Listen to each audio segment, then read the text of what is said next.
Hello, on today's Kopp Classroom, we are going to be deriving the tangent angle addition postulate. So tangent of x plus y. So this derivation is important because it is the first time we can really use our previous derived laws to end up at our final solution.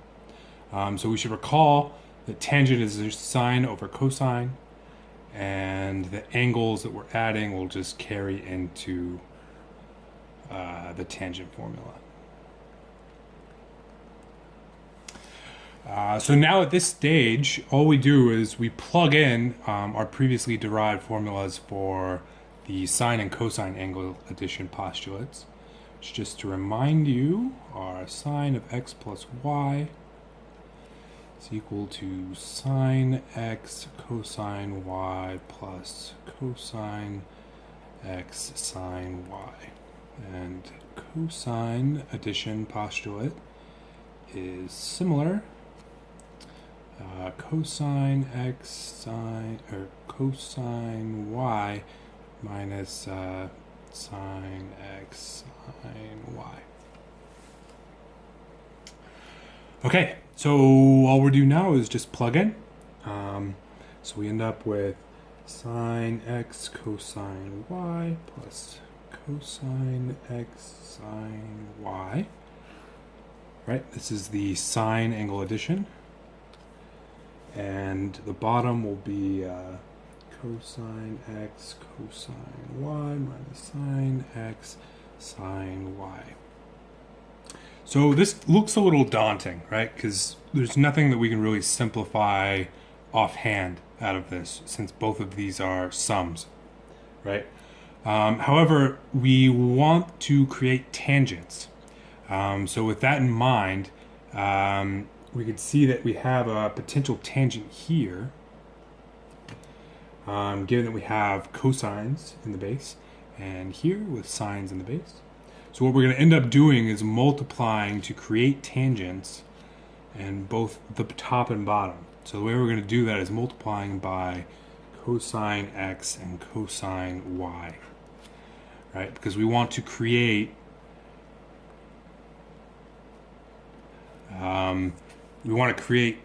tans.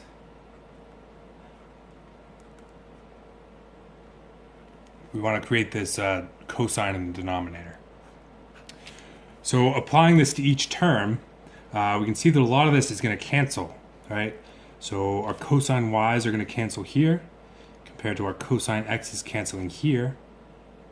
In the denominator, this entire first term will cancel, and we're going to create two different tangents here, right?